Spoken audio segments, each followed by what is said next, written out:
ուզում եմ ձեր առօրյա գործունեության մասին ասեք այս պահին, ես գիտեմ, որ դուք աշնանային ձայներ երգչախմբով նաև երգում եք, ինչպես է անցնում ձեր առօրյան, հագեցած է որքանով գիտեմ, ամեն օր մի պլան ունեք, մի հետաքրքիր բան։ Անպայման, ես երբեք չեմ պատկերացնում, որ ես իհարկե այդ տարիքն ունեմ, Քանի տարեկան եք։ 85 դառնամ երկամսից ասենք, այդպես 85-ից կլրանա։ Ուղղակի մտածելու խորելու շատ բան կա, որովհետև ես ընդհանրապես նկարչության մասնագետ եմ, պաշտում էի նկարչության մանկությունից, դուք ասենք դա ինչպես ստացվեց, երբ որ ես դարձա արդեն 70 տարեկան, ու այնպես եղավ, որ ես պատահաբար հրավիրեցի, պետք է ջերմուկ գնայի աշխատելու, չնայած ես թոշակառու էի, այնտեղ ես էի աշխատել ոչ ուսանողների հետ, այլ արվեստի դպրոցի երեխաների հետ, ընդ որում գիտեին, որ նկարչության մասնագետ եղել, 4 տարեկան երեխաներ էին բերում, որոնց ծնկից վրա նստած էի սովորեցնում նկարել, ու իրանք այնքան էին սիրում, որ ուզում էին ամեն օր գային նկարչության ծնողներն ասում են, ախր տիկի Մարիտան, ամեն օր դաս չունի, երբ ունի մենակ այդ ժամանակ, դա ինչի եմ ասում,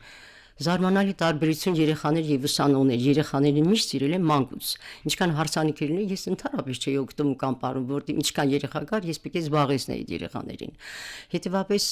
կարծես թե երեխաներին դարձեցին բանաստեղծ, մի քանի տարի ապրելով ջերմուկում, ես հանկարծակի սկսեցի ստեղծագործել։ Այդ ստեղծագործություն որ կա, դե ես գրեցի առաջի գիրք Ադամ Հատիկը, հետո հանելուկների Զամբյուղը, հետո Տիեզերքավքի թևին, ես կասեմ, ինչ եմ Տիեզերքավքի թևին գրել, մանկական պատմվածքեր, հետո սկսեցի հիմա արդեն ավելի ուշ հասակում հեքիաթի վրա աշխատել, հեքիաթի վրա հարցեր կար, հերոսները հեքիաթի մեկը սոխակները, մեկը վարդն է, մեկը աղջիկը եւ այդ ամբողջ սոխակների պատմություն աղջկաս խնդրեցի Ամիկեն համալսարանից գրականություն վերսի ուսումնասիրեցի, թռչունների կյանքը, բոլոր ծաղկի տեսակները, նույնիսկ ընկերուհուս հետ գնացել ենք գրադարան, որպեսզի հանրագիտարանից նայենք, ասենք թե այդ ծառը որտեղ է աճում եւ կա արդյոք նկարը։ Այդպես ուրեմն իմ զբաղմունքը այնքան շատ է։ Ճիշտ ասած հոգսերով շատ չեմ զբաղվում, որովհետեւ աղջիկս ինձ շատ է օգնում։ Ինձ հետ դժբախտիկ պատահեց մի տար առաջ անկագլուխ ջարդեցի, դա ինձ շատ է թուլացրել ֆիզիկապես, դե մտավորապես բարեբախտաբար մնացել եմ համարյա նույնը։ Այնպես որ առօրյային հետևելը, առողջ ապրելակերպին հետևելը, մաքուր լինելը, անպայման գիրք կարդալը եւ ամեն ինչ ժամանակ ինձ երբեք չի իրիքել, բայց մի հետարի բան կա, երբեք ես չեմ ձանձրացել, որտեղ միշտ կա բաներ, որ ուզում ես հիմա ես իմ ասխաբաշտուն ուսումնասիրել, հիմա ես շատ ուզում եմ ասենք արևի վրա ինչ նյութեր կան եւ սպեկտրով ոնց են տարբերում տվյալ աստղի կառուցվածքը, ինչից է նա կազմված։ Ես երեք գնացի մեր տունը եւ ես գտա այն գիրքը, որ ես երբ որ 4 դասարան երեխա եմ եղել, հանկարծ տեսա, որ թաքցրած տեղ ունեն մի քանի գրքեր Ահարոն Գրիգորյանի արգելված գրականությունը Շվեյցարիայի մասին եւ աստղաբաշխական գիրք արևի կառուցվածքը, տիեզերքի կառուցվածքը։ Ես այն ժամանակ կարդացի եւ ընդհանրապես խնդիրպես սիրում տիեզերքը, իմ կյանքն առած տիեզերքի չեմ պատկերացնում եւ դա կա պատմվածքների մեջ եւ բանաստեղծությունների մեջ եւ գրքի մեջ մատուցել եմ այնպես տիեզերք հավքի թևին, որ մեր երեխաները հասկանան ինչու պետք է պահպանել մեր երկիր մոլորակը, որտեղ եւ գրել եմ բանաստեղծություն, որ անգիր չեմ կարող հիմա ասել, որ եթե փոքրիկներին ասեմ, եթե դուք արդեն մեծանաք եւ սկեսներ հագնեք եւ բարձրանաք տիեզերք եւ այնտեղի լուսամուտից նայեք մի գնդակ է պատտվում, կարող եք դու մտածեք, ինչ գնդակ է, որտե աստղերն են ֆուտբոլ խաղացել, մի գնդակը մոռացել ու գնացել են, երբ որ դուք իմանաք, որ այդ կանաչ, այդ չքնաղ մոլորակը դա երկիրն է, դուք կվախենաք երկրի համար, երկրի վրա ապրող ոչ միայն մարդկանց, բոլոր միջատների, կենդանիների, ամեն ինչի համար դուք կվախենաք, իսկ եթե հանկարծ այդ գնդակը գնա տիեզերքում կուրչի, մարդկային կյանքը կվերանա։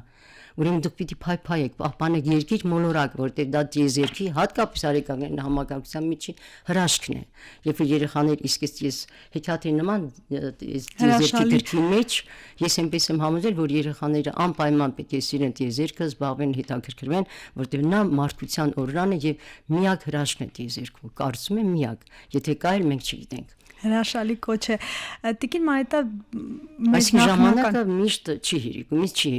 այնքան բան կա սիրելու, կարդալու, զբաղվելու, ես նկարելու ժամանակ չի, շատ եմ ափսոսում, ասում եմ հեքիաթ սեր տպեմ, մեծական բանաստեղծություններ սեր տպեմ, սա էլ անեմ,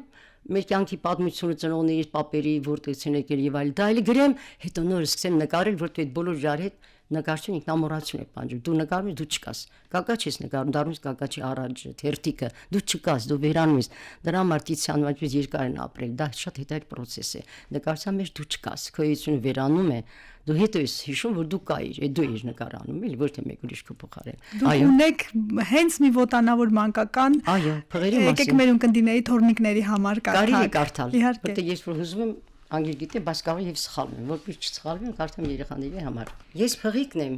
երկար քիթ, որին ասում են կնճիտ։ Այդ կնճիտն էլ ինձ համար գործ է անում անհամար։ Ջուր է տալիս խմելու, նույնիսկ ինձ լողացնելու, կոնֆետ դնում բերանս, հետո համով բանանը, մրգեր, ծաղիկ ու խոտեր, ինչքան ուզես կեր ու կեր։ Երբ մենք հեռու ենք գնում, մի քիչ հոգնած եմ լինում, մայրիկիս պոչն եմ բռնում ու երբեք հետ չեմ մնում։ Ես փղիկն եմ երկար քիթ, որին ասում են կնճիտ։ Ես եմ միայն աննման փոքրիկների բարեկամ։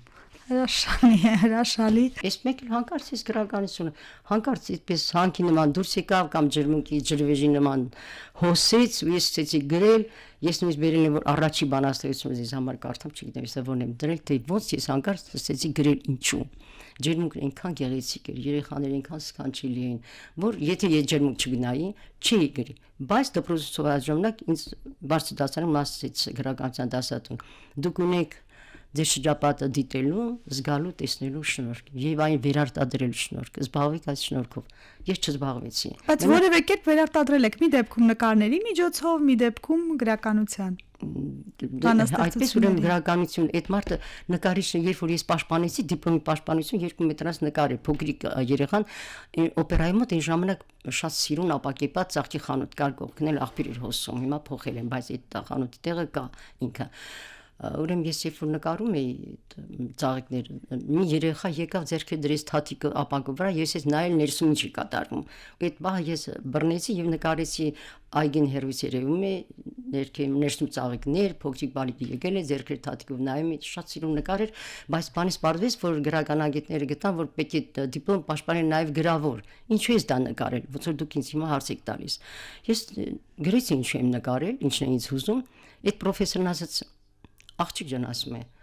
ճիշտ է դուք նկարչական դիպլոմ շատ լավ եք նկար երազանց եք ստանում բայց ասեց դուք գրող եք ձեզ հարկավոր է ընդամենը գրիչ վերցնել երբեք չեմ մոռանում ուրիշ ոչինչ ձեզ պետք չէ գրիչ վերցեք ձեր ձեռքը արդեն դուք պատրաստի գրող եք ես էլի չվերցեցի երեխաների մեծացնում ուսումնարանում աշխատում էի միջոցառումներ էի կազմում կուրսղեկ էի թատերական խումբ էի բայել ներկայացումներ էի տալիս Մարտիրոսարյանի 90-ամյակը նշեցինք ամբողջ Երևանում ես փառավոր Պատկերացնեք 90 մոմերից այս սեղանի կեսի մեծությամբ հույսին պատվիրեցի ջահ պատրեց եգիպտական բուրգի նման որ հարկերով դնեն մի մոմ մյուսին չվառի հանկարծ չհալեցնի եւ վառվեց այդ